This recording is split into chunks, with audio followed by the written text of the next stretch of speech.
बाद दिल्ली ब्लास्ट की। दिल्ली ब्लास्ट के बाद एक्शन में उपराज्यपाल आ गए हैं। एलजी ने पुलिस और प्रशासन को सख्त निर्देश दिया है। विदेशी मेडिकल डिग्री वालों का पुलिस बैकग्राउंड चेक होगा। सेकेंड हैंड गाड़ियों, ऑटो को लेकर भी जांच की जाएगी।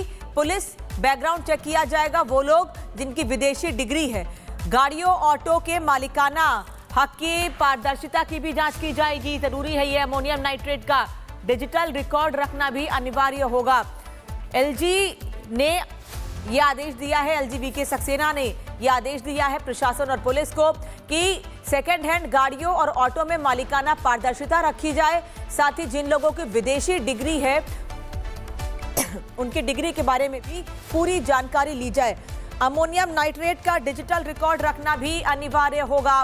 दिल्ली के बाद अब उपराज्यपाल एक्शन में हैं और उन्होंने बड़ा आदेश दिया है।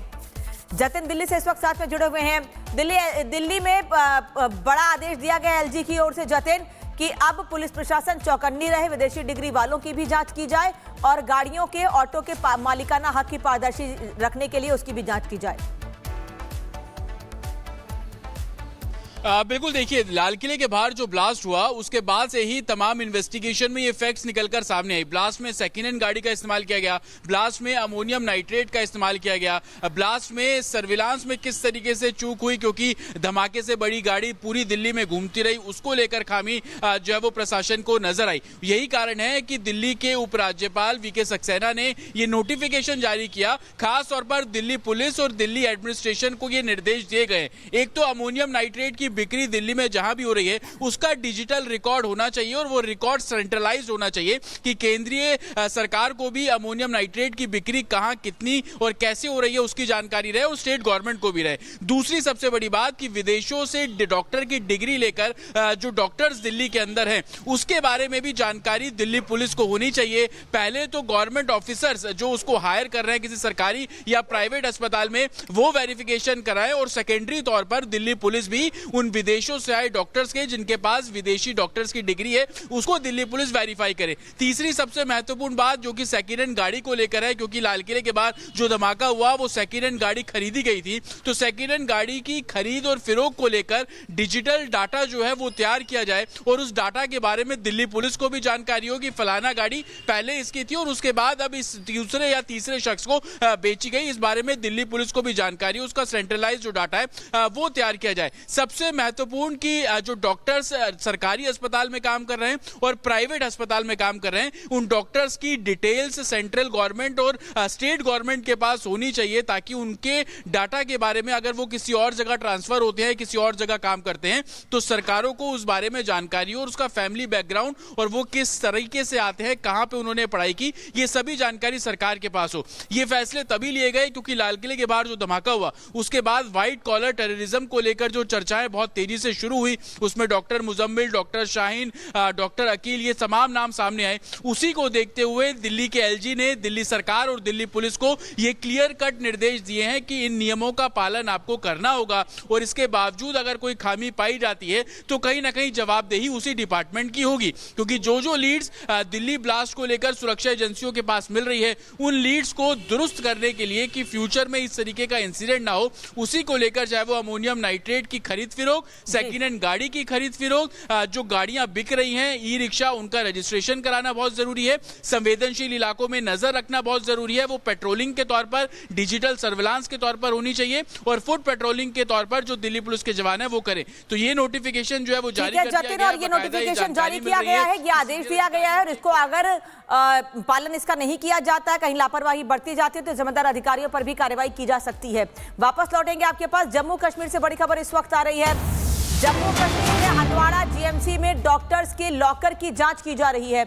मेडिकल छात्रों और डॉक्टर के लॉकर की जांच हो रही है। डॉक्टर के लॉकर से AK-47 मिलने के बाद यह कार्रवाई की गई है। श्रीनगर जीएमसी में लॉकर से AK-47 मिली थी, लेकिन अब इसकी जांच की जा रही है। मेडिकल छात्रों और डॉक्टरों के लॉकर की जांच की जा रही है। पिछले दिनों भी हमने आपको दिखाया था कि जम्मू के सरकारी अस्पतालों में अब डॉक्टर्स के लॉकर की जांच की गई थी और अब एक बार फिर जीएमसी में भी जांच की जा रही है। एरावत इस वक्त साथ में जुड़े हुए हैं। एरावत, क्या अपडेट? जी हाँ, बिल्कुल। इस वक्त हम मेडिकल कॉलेज हंदवारा में मौजूद हैं और लगातार हम देख रहे हैं किस तरह से, इससे पहले हमने देखा साउथ कश्मीर और सेंट्रल कश्मीर में किस तरह से मेडिकल कॉलेज की जो है वो फ्रिस्किंग की जा रही है, प्रिकॉशनरी मेजर। इससे पहले हमने देखा जीएमसी अनंतनाग में किस तरह से हमने देखा AK-47 का रिकवर होना डॉक्टर्स के लॉकर से, और उसके साथ साथ हम देख रहे हैं किस तरह से पूरी कश्मीर घाटी की अगर हम बात करें किस तरह के ऑपरेशन अब चलाए जा रहे हैं। फिरदौस, अगर आपको यहाँ पर दिखा पाएंगे किस तरह से यहाँ पे ये डॉक्टर्स के साथ साथ जो सिक्योरिटी पर्सन है वो किस तरह से यहाँ पर जो लॉकर्स है डॉक्टर्स की उनकी जो है वो चेकिंग करें, प्रिकॉशनरी मेजर। जैसे आप रिपब्लिक भारत तक भी एक्सक्लूसिव विजुअल्स दिखा रहा है कि किस तरह से यहाँ पर सिक्योरिटी पर्संस मेडिकल कॉलेज के जो है वो इस कार्रवाई को जो है अंजाम दे रहे हैं। इससे पहले हमने साउथ कश्मीर में देखा किस तरह से वहां पर इस कार्रवाई को जो है वो अंजाम दिया गया था, जहां पर AK-47 जो है वो रिकवर होता है। और उसके बाद हमने देखा किस तरह से पूरी कश्मीर घाटी के साथ साथ जम्मू में भी इस तरह के जो है जो ऑपरेशन से वो किए गए। इससे साफ तौर से यही जाहिर होता है कि किस तरह से हमने देखा डॉक्टर्स पर जो है वो कार्रवाई हुई है। और उसके साथ साथ हम देख रहे हैं कश्मीर घाटी के अलग अलग जीएमसीज में इस तरह के ऑपरेशंस को जो है वो अंजाम दिया जाता है। हालांकि इससे साथ साथ हम बात करने की कोशिश भी करेंगे जो यहाँ पर डॉक्टर्स इस कार्रवाई को जो है अंजाम दे रहे हैं, इनसे भी जानने की कोशिश करेंगे आखिर ये जो प्रिकॉशनरी मेजर्स ड्रिल है जीएमसीज में देखने। डॉक्टर वसीम हमारे से बात करने के लिए मौजूद है। आप मुझे बताइए किस तरह की ये जो है यहाँ पे फ्रिस्किंग है लॉकर्स की जो आप कर रहे हैं। अभी आपने देखा होगा कि कुछ दिनों पहले एक फ्रिस्किंग ऑपरेशन में जहाँ पे ना जीएमसी अनंतनाग में AK-47 निकाली गई थी, उसके बाद जो हालात हो गए कंट्री में, तो ये एक प्रिकॉशनरी मेजर एक ड्रिल है जहाँ पे हम हर एक लॉकर्स को चेक कर रहे हैं, उनको टैग कर रहे हैं और we are making it sure कि कोई लॉकर अनआइडेंटिफाइड ना रहे और कोई ऐसा कोई अनटुवर्ड्स इंसिडेंट ना हो।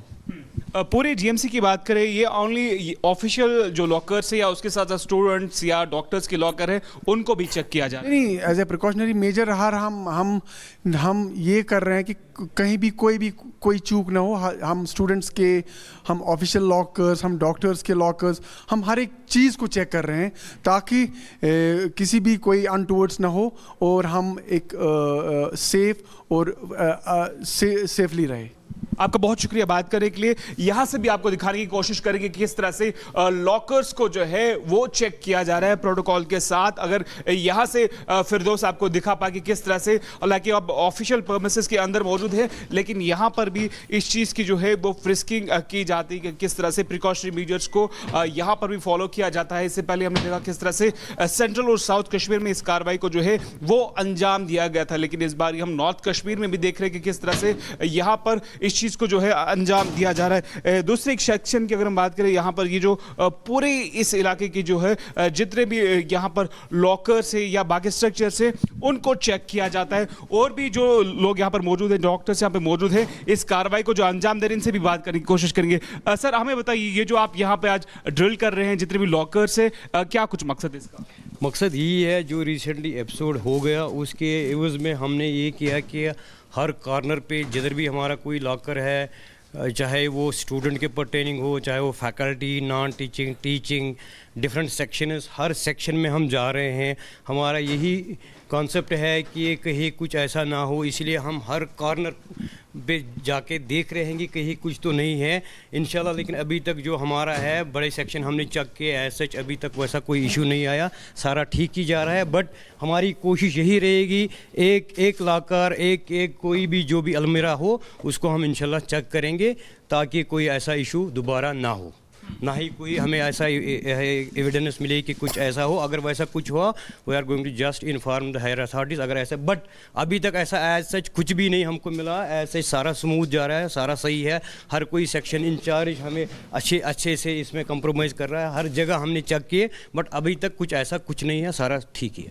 लॉकर्स को आइडेंटिफाई करने के बाद क्या आपकी कार्रवाई रहते हैं, उसके बाद क्या कोर्स ऑफ एक्शन? कार्रवाई ये है, एक्चुअली हमने पहले ही ये किया है कि सेक्शन इंचार्ज को हमने लॉकर इशू किए हुए हैं। सेक्शन इंचार्ज ने फिर जो उसके सेक्शन में एम्प्लॉयज़ है उसने उनको दे दिया। हर एक एम्प्लॉय की आईडी, हर एक एम्प्लॉय का नेम हर एक लॉकर पे लगा हुआ है।